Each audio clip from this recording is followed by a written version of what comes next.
నేను జర్నలిస్ట్ శ్రీనివాస్. ఈరోజు న్యూస్ అనాలిసిస్లో ముందుగా వెలుగు పేపర్లో వార్తలను చూద్దాం. నేను తెలంగాణ అసెంబ్లీలో తెలంగాణ ప్రభుత్వం బడ్జెట్ ప్రవేశపెట్టింది 3,04,965 కోట్లతోని. దాంట్లో ప్రధానంగా 56,000 కోట్లు 6 గ్యారెంటీల కోసం ప్రవేశపెట్టమని ఒక ఫిగర్ ఇచ్చారు. 56,000 కోట్లలో దేనికి ఎంత కేటాయించారనేది కూడా ఉంది. దీనికి సంబంధించి పల్లెక మూల్య అని హెడ్డింగ్ పెట్టింది వెలుగు పేపరు. రాష్ట్ర బడ్జెట్లో గ్రామాలకే 60% పైగా నిధులట. రైతులు, మహిళలు, యువత సంక్షేమం అనే టాప్ ప్రయారిటీ. 6 గ్యారెంటీలోని 9 స్కీములకు 56,084 కోట్లు, 3,04,000 కోట్ల భారీ బడ్జెట్ ప్రవేశపెట్టిన బట్టి విక్రమార్క. బాగానే ఉంది. కానీ పల్లెకే ముల్య అంటున్నారా? ముల్య ఎంతవరకు వస్తుంది? ఈ ముల్య కాగితాలకే ఉంటుందా? నిజంగానే అమలు అయిద్దా? నిజంగానే అమలు అయ్యేటట్టుంటే ఇవాళ 15 నెలలు అయింది కాంగ్రెస్ పార్టీ ప్రభుత్వం ఏర్పడి. ప్రజలు ఏ ఇంధనం మిల్లను అయితే కోరుకొని ఓటేశారో ఇంధనం మిల్లు ఒకటి రాలే. ఏ రేషన్ కార్డును కోరుకొని అయితే ఓటేశారో ఒక రేషన్ కార్డు రాలే. ఏదైతే రైతు భరోసా 15,000 వస్తుందని కోరుకున్నారో రైతు భరోసా 15,000 కాదు 10,000 వస్తే బాగానే కాడికి వచ్చింది కథ.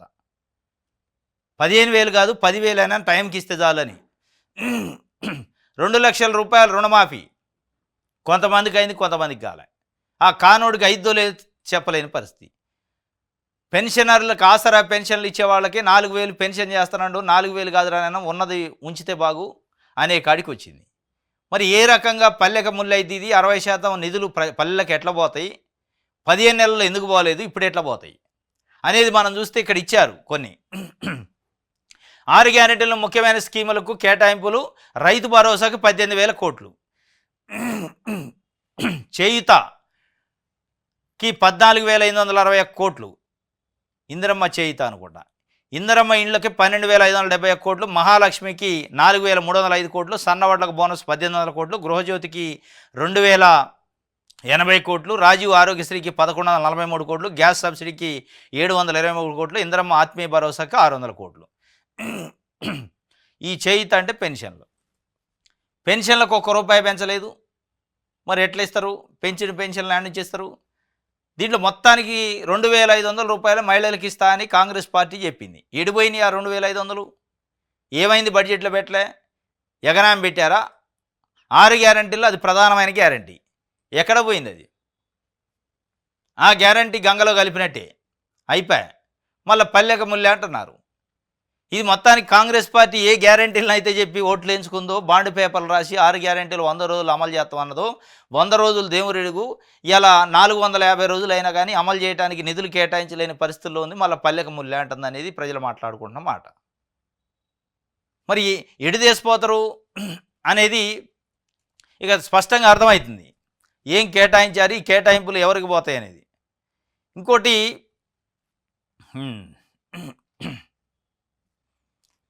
ఇక్కడ 2వ పేజీలో ఇచ్చారు. ఇది బడ్జెట్కి సంబంధించి.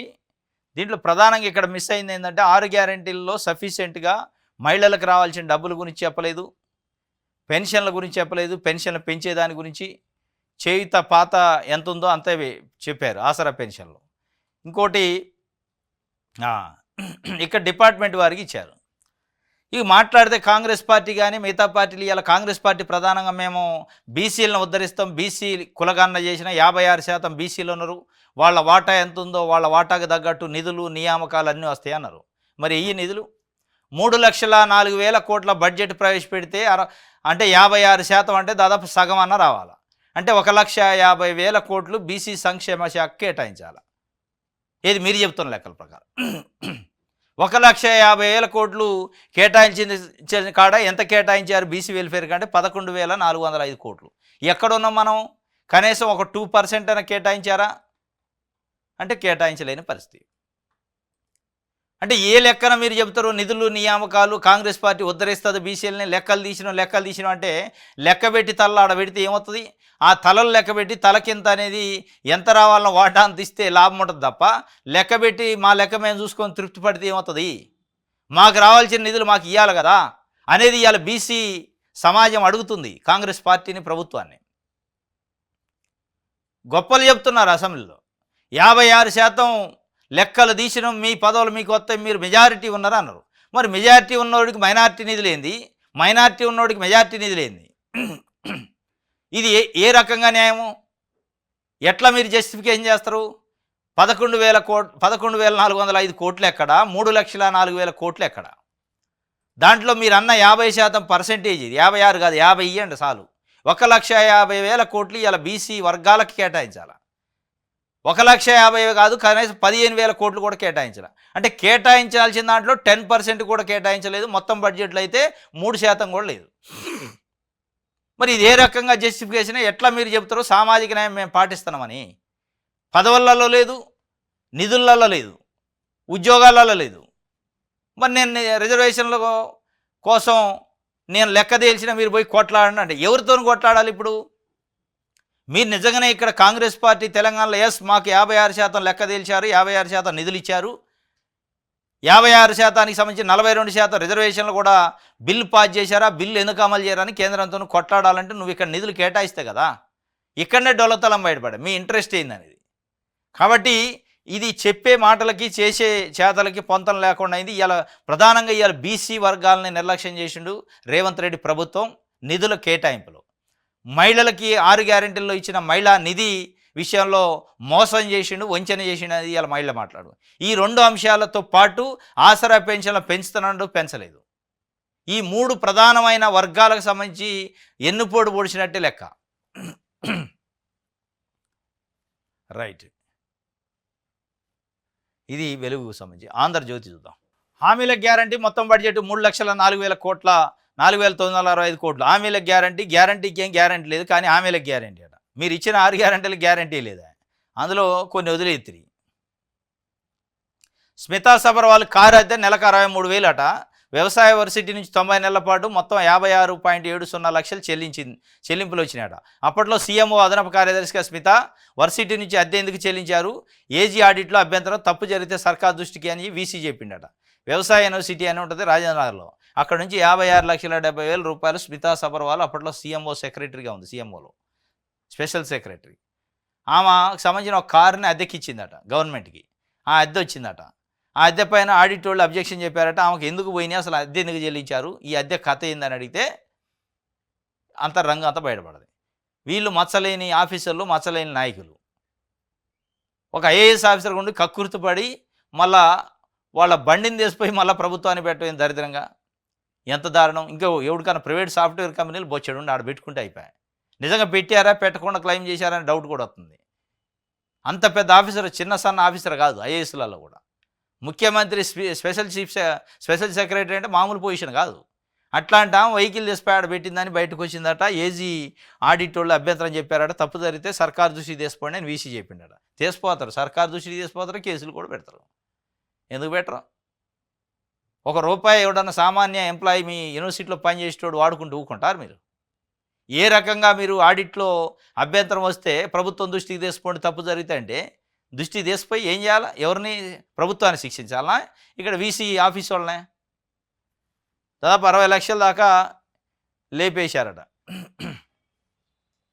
రైట్. భర్తను చంపి ముక్కలు చేసి సిమెంట్ డ్రమ్ములో పెట్టిందట. ప్రియుడితో కలిసి భార్య కిరాతకం, ఆపై ఇద్దరు మనాలికి విహారయాత్ర. మళ్ళీ విహారయాత్ర అట, చంపటమే కాక. ఇది మనకు హైదరాబాద్లో జరిగింది. భర్త భార్యను చంపి ముక్కలు మటన్ ముక్కలు లెక్క చేసి దాన్ని కుక్కర్లో ఉడికించి ఎక్కడికక్కడికి మొత్తం లిక్విడ్ చేసి దాన్ని తీసిపోయి మురికాలలో కలిపిండు. ఇక్కడ భార్య చంపింది. దేనికోసం చంపింది? ప్రియుడి కోసం చంపింది. మళ్ళీ ఆమె మ్యారేజ్ మళ్ళా ఆ సక్కనైన ఆమె లవ్ మ్యారేజ్. అత్యంత సంపన్నమైన వ్యక్తిని లవ్ మ్యారేజ్ చేసుకుందట. లవ్ మ్యారేజ్ చేసుకొని పాపం వాళ్ళ కుటుంబం యాక్సెప్ట్ చేయకపోయినా వీళ్ళు మంచిగా చూసుకున్నారట. ఆ పిల్లగాడు తల్లి తండ్రి అంతా చూసుకుంటాడు. కొవ్వు ఎక్కువయ్యి ఒక పాప పుట్టిందట. పాప పుట్టిన తర్వాత కూడా వేరే ఎఫ్ఐఆర్ మెయింటైన్ చేస్తుందని ఆయనకు తెలిసి విడాకుల దాకా పోయి కూడా పాప ఉంది కాబట్టి పాప లైఫ్ దృష్ట్యా కాంప్రమైజ్ అయ్యి ఉంటుండట. వండుకుంటే ఈ మధ్యకాలంలో వేరే దేశానికి జాబ్ కోసం పోయిందట. జాబ్ కోసం పోయి రిటర్న్ వచ్చిండట. ఆ అమ్మాయి బర్త్డే 6th బర్త్డే ఉందట. ఆ బర్త్డే కోసం వచ్చిండట. పాప అక్కడ నుంచి చావటానికి వచ్చినట్టే ఉంది, బర్త్డేకి వచ్చినట్టు లేదు. వాళ్ళ చేతులు చావటానికే వచ్చిండు. వచ్చి బర్త్డే ఏర్పాట్లు అవి చూసుకుంటా నైట్ తిని పడుకుండట. తినే దాంట్లో ఫుడ్లో ఇది మత్తు కలిపారట. మత్తు కలిపి ప్రియుడిని పిలిచి చంపేసిందట. చంపేసి ముక్కలు చేసి సిమెంట్ని ఒక డ్రమ్ములో పోసి దాంట్లో నీళ్ళు పోసి ఆ సిమెంట్ లిక్విడ్లో కలిపిందట తీసిపోయి ఈ ముక్కల్ని. అంటే ఎంత తెలివి కలదో చూడండి, ఎంత సాగు తెలివితేటలు ఉన్నాయో. ఇక ఎవరికి తెలియదు అనుకున్న సిమెంట్లు అంటే గడ్డ కట్టిపోతే అందులో ముక్కలు కలిసిపోతాయి కదా ఆ డెడ్ బాడీలో ఉన్నంత అని స్కెచ్. అసలు విచిత్రమైన ఆలోచనలు వస్తున్నాయి. మరి ఈ సినిమా వాళ్ళకు కూడా రావట్లే. ఈ మధ్యకాలంలో చంపేటోళ్ళకి అసలు ఎక్కడ లేని ఆలోచనలు వస్తున్నాయి. సినిమా డైరెక్టర్లు పెద్ద పెద్ద డైరెక్టర్లు కూడా రావట్లే ఆలోచనలు డైరెక్షన్ చేయడానికి. పోలీసులు పెద్ద పెద్ద పోలీస్ ఆఫీసర్లు, క్రిమినల్ పోలీస్ ఆఫీసర్లు కూడా, అంటే క్రిమినల్ కేసులు చూసే ఎక్స్పర్ట్లు కూడా వాళ్ళే మైండ్ బ్లాక్ అవుతుంది ఇవన్నీ చూస్తారు ఇట్లాంటివి. ఇది చేసి కులు మనాలి పోయిందట విహారయాత్రకి. ఎట్లా పోయిందామో మళ్ళా ఎవరినైతే చంపిందో భర్త సెల్ ఫోన్ తీసుకొని పోయి ఆడ నుంచి గేములు ఆడుతున్నాం ఆడ కూర్చొని. ఇన్స్టాగ్రాములు, ఫేస్బుక్లు, వాట్సాప్లలో చాటింగ్లు, అంటే లైవ్లో నుండు కులు మనాలిలో ఉండని చెప్పడం కోసం సెల్లో. వాళ్ళ పేరెంట్స్ ఫోన్ చేస్తారంటే ఎత్తట్లేదట ఆయన, ఎందుకంటే లేడు కదా పాపం. ఏమైనా చాటింగ్లు చేస్తుంది. అరే చాటింగ్లో లైవ్లో ఉంటుంది, ఫోన్ ఎత్తట్లే మావాడు ఏందని చెప్పి వాళ్ళకి డౌట్ వచ్చి పోలీస్ కంప్లైంట్ ఇస్తే ట్రేస్ చేసి పట్టుకొచ్చి లోపటేశారు. ఈమె కథ ఇది. ఆమెకు 25 సంవత్సరాలు, ప్రియుడికి ఆమెకు 27 సంవత్సరాలు, ప్రియుడికి 25 సంవత్సరాలు, 2 సంవత్సరాలు తక్కువ ఏజ్ ఆయన లవ్ చేసిందట. మరి లవ్కి ఒక అంతులేని లవ్, వాన్నే లవ్ చేసి పెళ్లి చేసుకుంటాయి. మంచి పిల్లల కంటి పాప మంచిగా ఉంటుంది, మళ్ళీ ఇంకొక లవ్, మరి ఇదయ్యాక ఇంకొక లవ్ వస్తుందేమో. ఇగో ఇట్లా అయింది. మనిషి మానవత్వ విలువలు కానీ, సంబంధాలు కానీ, మానవ సంబంధాలు కానీ మంట కలిసిపోయినాయి. చంపేసి డ్రమ్ములో పెట్టిందట. ఇది ఎక్కడంటే ఉత్తరప్రదేశ్లో మేరట్లో, ఉత్తరప్రదేశ్ స్టేట్లో మేరట్ అనే టౌన్ ఉంటుంది, ఆ టౌన్లో జరిగింది ఇది. ఇది ఇప్పుడు జరగలే, మార్చి 4న జరిగితే మొన్న బయటకు వచ్చిందట. చూడండి మనిషి యాటిట్యూడు, మనిషి ఆలోచన విధానం, స్వార్థం ఏ స్థాయికి పోయిందనేది. ఇక వాళ్ళ వాళ్ళ వాళ్ళ స్వార్థం కోసం, వాళ్ళు అనుకున్నది సాధించడం కోసం అవసరమైతే మనుషులను చంపడానికి కూడా వెనకాడిన పరిస్థితి వస్తే ఈ మెసేజ్ సమాజం ఎట్లా అర్థం చేసుకోవాలి అనేది ఇలా మనం జరుగుతున్న పరిణామ క్రమాలలో ఇది గమనించాలి. మనం పెంచే పిల్లలను కూడా వీటికి దూరంగా ఉంచాలి. ఇట్లాంటి ఇష్యూస్కి దూరంగా ఉంచకపోతే సమాజం మొత్తం చెడిపోయే అవకాశం ఉంది. మొత్తం కంప్లీట్ స్వార్థపరులు అయ్యారు చాలామంది. ఇది పెరగొద్దు, కానీ పెరుగుతుంది దురదృష్టవశాత్తు. ఇది ఆంధ్రజ్యోతికి సంబంధించి. కేసీఆర్ క్యాంప్ కార్యాలయానికి టూలెట్ బోర్డు పెట్టారట. గజ్వేల్లో బీజేపీ శ్రేణులు ధర్నా చేశారు నిన్న. అంటే ప్రతి ఎమ్మెల్యేకి ఒక క్యాంప్ ఆఫీస్ ఉంటుంది కదా, కేసీఆర్ వచ్చాక గట్టించిండు ఎమ్మెల్యేలకి, వాళ్ళ ఉండాలి ఎమ్మెల్యే. ఇవాళ గజ్వేల్కి కూడా ఒక ఎమ్మెల్యే ఉండవు, కేసీఆర్ అని ఆయన ఆ కట్టించింది ఆయనే. ఆ ఎమ్మెల్యే క్యాంప్ ఆఫీస్ ఎప్పుడు తాళం వేసి ఉంటుందట, అందులో ఎవడు ఉండట్లే. ఎందుకంటే ఎమ్మెల్యే గారు పోయేమో ఫామ్ హౌస్లో ఉండే ఆయన ప్రతిపక్ష నాయకుడు, ఇటు అసెంబ్లీకి రావట్లే. కనీసం క్యాంప్ ఆఫీసులైనా వారానికి 2 రోజులు కూర్చుంటే బాగుండేది, కూర్చోట్లేదట. ఇక పోయి బీజేపీ శ్రేణులు తాళం వేసి టూలెట్ బోర్డు పెట్టారట, ఇది ఖాళీగా ఉంది అద్దెకి ఇవ్వబడినని. ఎందుకంటే గవర్నమెంట్ బిల్డింగ్ కదా. ఇక ఆ కాడికి వచ్చింది మన నాయకుల పరిస్థితి. పొద్దున్న లేస్తే మేము ప్రజాసేవకే మా జీవితాలు అంకితం అయినాయి అంటారు. ప్రజాసేవక జీవితాలు అంకితమైన నాయకులు పోయి ఫామ్ హౌస్లో ఎందుకు పండుకోవాలి? ప్రజలు ఓట్లు వేసింది దేనికి? ఫామ్ హౌస్లో పండుకోవడానికా? ఇక అంటే మా హక్కులు మాకు ఉంటాయి అంటారు. ఏం హక్కులు అయ్యి? ప్రజలతోనే ఓట్లు తీసుకోవద్దు, మీరు చేత కాదు రాజీనామా చేసి ఇంకోటి వస్తారు గజ్వేల్కి ఎమ్మెల్యే. కేసీఆర్ క్యాంప్ ఆఫీస్కి టూలెట్ బోర్డు.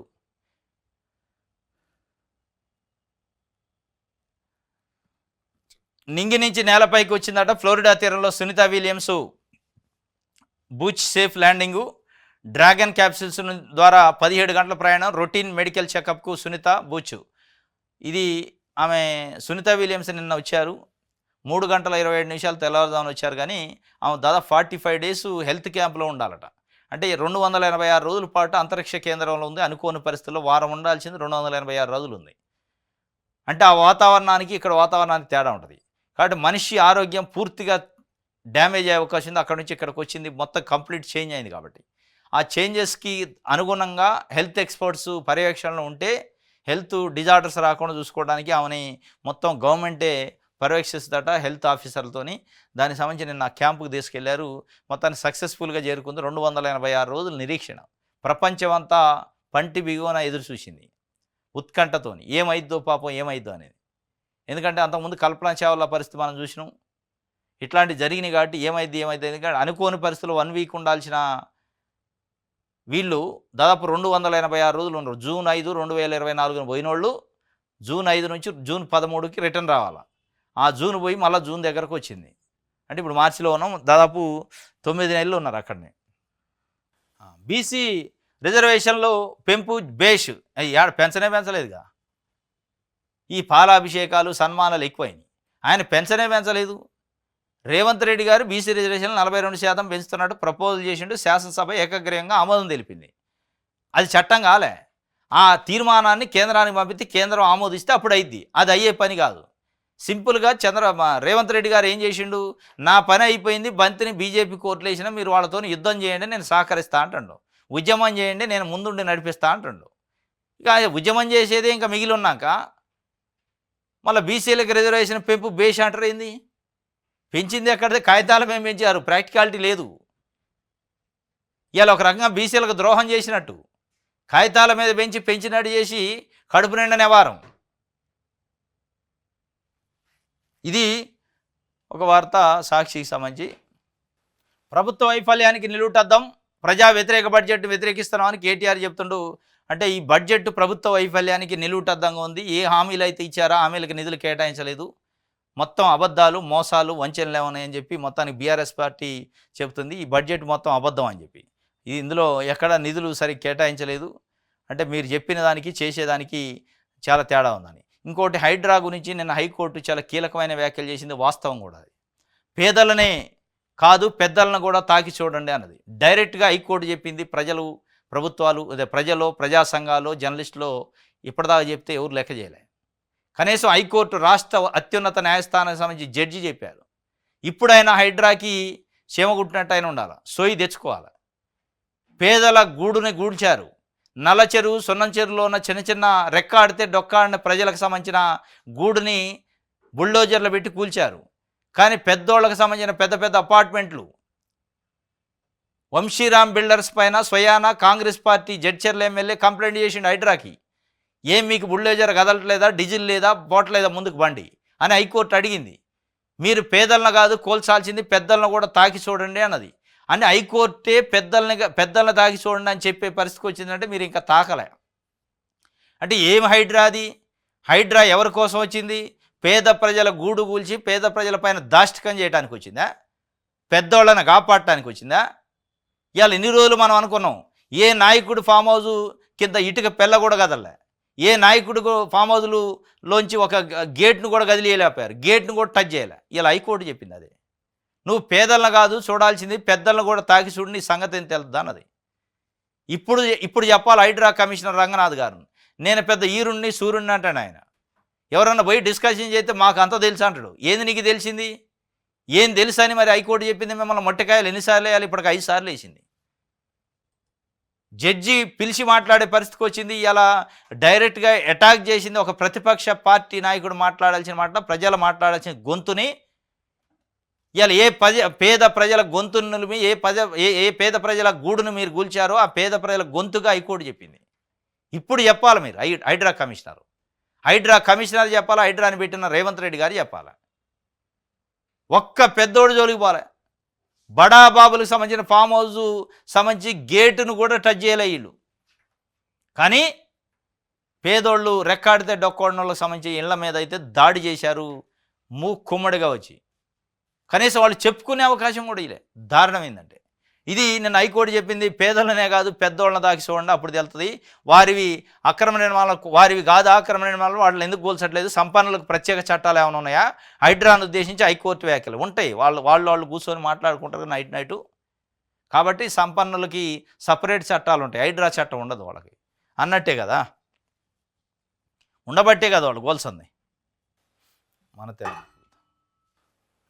మా నిబద్ధతకు బడ్జెట్ నిదర్శనం అని సీఎం రేవంత్ రెడ్డి చెబుతుండు. మా నిబద్ధతకు బడ్జెట్ నిదర్శనం అట.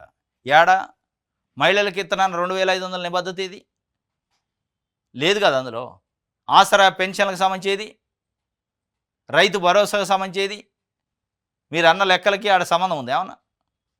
నిబద్ధత ఎక్కడిది? ఇంకా ఉగాది పచ్చడి లెక్క ఉందట కోనంనేని సాంబశివరావు గారు చెబుతుండు. అంటే అన్నీ కలిసినాయి. అంటే చేదు ఉంది, కారం ఉంది, ఉప్పు ఉంది, అన్నీ ఉన్నాయి అన్నట్టు, తీపి ఉంది. అభివృద్ధి, సంక్షేమం, సుపరిపాలన 3 ఉన్నాయట ఏది బడ్జెట్లో. ఢిల్లీకి మూటలు మోసే బడ్జెట్ అని కేటీఆర్ అంటాడు. బట్టి బడ్జెట్, బడా జోటా బడ్జెట్ అని హరీష్ రావు అంటాడు. ప్రవచనాలు ఎక్కువ, పైసలు తక్కువ ఇచ్చారని కవిత అంటుంది. ముగ్గురు 3 రకాల స్టేట్మెంట్లు ఇచ్చారు కేసీఆర్ ఫ్యామిలీ. ఢిల్లీకి మూటలు మోసే బడ్జెట్ అట, ప్రజలకు మూటలు మోసేది కాదు. వాళ్ళు ఇది పల్లె మూట అన్నారు. ఇది పల్లె మూట కాదు ఢిల్లీ మూట అని కేటీఆర్ అంటాడు. మరి ఇది పల్లె మూట ఢిల్లీ మూట ఇక ప్రజలు చెప్తారు. ఇక ఇది పేద ప్రజల కష్టాలు తీర్చే బడ్జెట్ కాదని ఢిల్లీకి మూటలు పంపే బడ్జెట్ అని బీఆర్ఎస్ వర్కింగ్ ప్రెసిడెంట్ కేటీఆర్ తీవ్ర విమర్శలు గుప్పించారు. తొండ ముదిరితే ఊసరవెల్లి అవుతుందని, ఊసరవెల్లి ముదిరితే సీఎం రేవంత్ రెడ్డి అవుతారని కేటీఆర్ ఎద్దేవా చేశారు. తొండ ముదిరితే ఊసరవెల్లి అవుతాట. ఆ ఊసరవెల్లి కూడా ముదిరి రేవంత్ రెడ్డి అయినాడు. అంటే తొండకి ఊసరవెల్లి కంటే ముదిరి అయిపోయింది అన్నట్టు ఇప్పుడు రేవంత్ రెడ్డి. కాంగ్రెస్ సర్కార్ అందమే చక్కగా లేదని, కానీ అందాల పోటీలు పెట్టేందుకు సిద్ధమవుతున్నట్టు దుయ్యబట్టారు. ఇంకోటి బట్టి బడ్జెట్, బడా జూటా బడ్జెట్, రేవంత్ సర్కారు ఇచ్చిన ఏ వాగ్దానానికి కూడా పూర్తి స్థాయిలో ఫలితం దక్కకుండా బడ్జెట్ కేటాయింపులు జరిగాయని మాజీ ఆర్థిక శాఖ మంత్రి హరీష్ రావు విమర్శించారు. బడ్జెట్లో అబద్ధాలు, అతిశయోక్తులు తప్ప ఏమీ లేవన్నారు. ఎన్నికల ముందు అన్నీ చేస్తామని మాట ఇచ్చిన ప్రభుత్వం అధికారంలోకి రాగానే చేతకాక ఏమీ చేయలేనని సంకేతాలు ఇస్తుందని విమర్శించారు. ఇక కవిత ఏం చెప్పిందంటే, ప్రవచనాలు ఎక్కువైనాయి, పైసలు తక్కువైనాయి, పేద వర్గాలు కొండంత ఆశతో ఎదురు చూస్తున్న నేపథ్యంలో రేవంత్ ప్రభుత్వం సభలో ప్రవేశపెట్టిన రాష్ట్ర బడ్జెట్ ప్రవచనాలు ఎక్కువ, పైసలు తక్కువ అన్నట్టు ఉందని భారత రాష్ట్ర సమితి నాయకురాలు ఎమ్మెల్సీ కల్వకుంట్ల కవిత చురకలంటించారు. చెప్పిన మాటలే చెప్పడం తప్ప ఎలాంటి నిజాలు లేవని ఆమె మాట్లాడారు. ఇది వాళ్ళు చెప్తుంది, ఈ బడ్జెట్ వేస్ట్ బడ్జెట్ అని చెప్తున్నారు. సామాజిక న్యాయానికి పునాది పడ్డది ఎస్సీ వర్గీకరణతోనే సాధ్యపడింది. 1960లోనే దళితుల్ని సీఎం చేసిన ఘనత కాంగ్రెస్ పార్టీది. 1960లోనే దళితుల్ని సీఎం చేసిన మేమే ఇక దీనికి అంబాసిడర్ అని చెప్తుండు దళితులను గుర్తించడంలో. దేశంలోనే ప్రప్రదంగా ఎస్సీ వర్గీకరణ చట్టాన్ని అమలు చేస్తున్న ఘనత తెలంగాణదే. దళిత ప్రజల సన్మాన కార్యక్రమంలో సీఎం రేవంత్ రెడ్డి కీలక వ్యాఖ్యలు చేసిండు. సామాజిక న్యాయానికి పునాది పడ్డదట. మరి పునాది పడ్డది అంటున్నారు, కానీ బీసీలకి, ఎస్సీలకి, ఎస్టీలకు కలిపి దాదాపు 80% ప్రజలు ఉన్నట్టు మీ లెక్కల ప్రకారం తెలిసింది. మరి బడ్జెట్లో 3 లక్షలలో 80% నిధులు కేటాయించలేదు కదా. బీసీలకు 11,405 కోట్లు కేటాయించారు 56% ఉన్న వాళ్ళకి. మరి ఆడ పునాది పడ్డట్టు సామాజిక న్యాయానికి పునాది పడ్డదని చెప్పిండు. పునాది పడలేదు, అసలు పునాదే లేదు పట్టానికి. ఇది ఆంధ్రప్రభకు సంబంధించి. ఎస్, ఇది ఈరోజు న్యూస్ ఛానల్స్. రేపు తాజా వార్తలతో తిరిగి కలుసుకుందాం. Thank you.